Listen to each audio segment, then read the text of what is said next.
Hi guys, welcome to my kitchen. Today I'm making breaded pork chops and caper wine sauce. Okay guys, I'm starting out here. I have 8 boneless pork chops that I patted dry and seasoned with some salt and pepper, and I have some eggs here that I scrambled up. And I have some panko bread from here seasoned with some salt and pepper. This is just plain panko.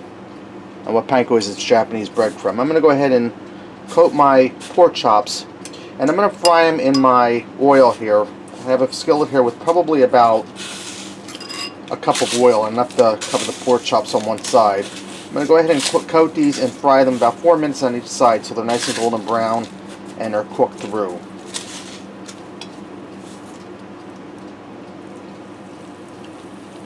Alright guys, now that my pork chops are all fried up, I drain that grease out in a bowl and I wipe this out quick with some paper towel, the pan.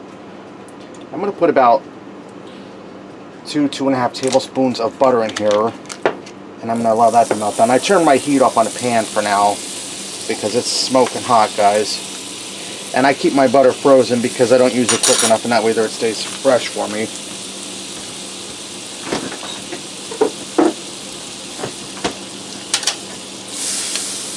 Just want to melt your butter down. Like I said, I have my heat off for now. I'll turn it on if I need to.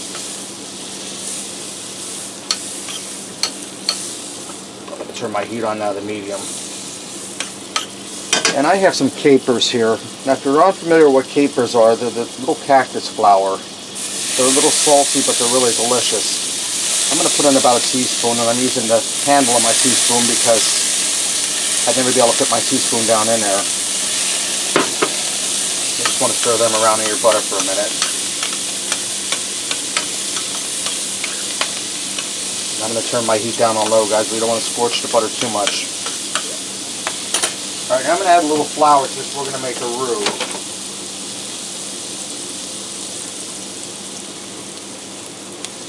It's about 2.5 tablespoons of flour.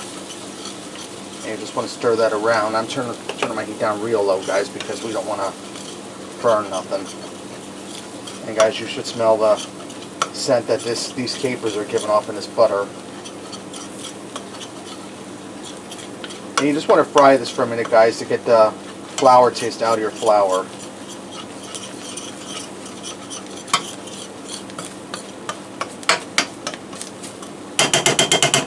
I'm going to add a little bit of pepper in here. I'm not going to use any salt because the capers are salty. And I'm using, now you're going to hate on me for this, guys, but I'm using white cooking wine, and that has salt in it. And I'm just going to add a generous amount of wine in here, probably, I'd say about a cup, 3/4 of a cup, maybe quite even possibly a cup. And I'm going to go ahead and stir this around. And guys, that wine smells delicious in there cooking. Turn my heat up a little bit. And I'm going to allow this to cook just for a few minutes to thicken up here, which is already thickened up, and to cook the alcohol out of the cooking wine. Guys, before I forget, I have to add a little heavy cream in here. I almost missed that. I'm going to go for about a 1/2 cup.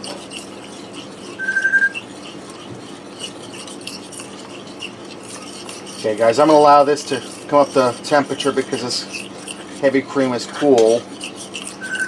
And then this will be ready to go. Guys, I also went ahead and made some fried potatoes and corn on the cob to go with this. Let me try that pork chop.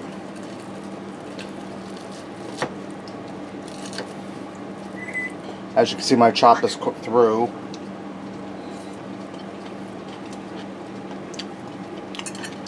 It's nice and crispy. Taste that seasoning. Let me grab a knife, guys.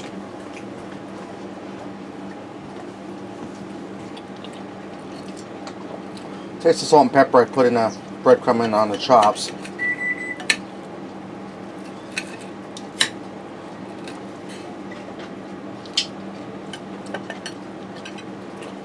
That's really good, guys, and that didn't take long at all. Give it a try. Thanks for watching, and until next time, I'll see ya.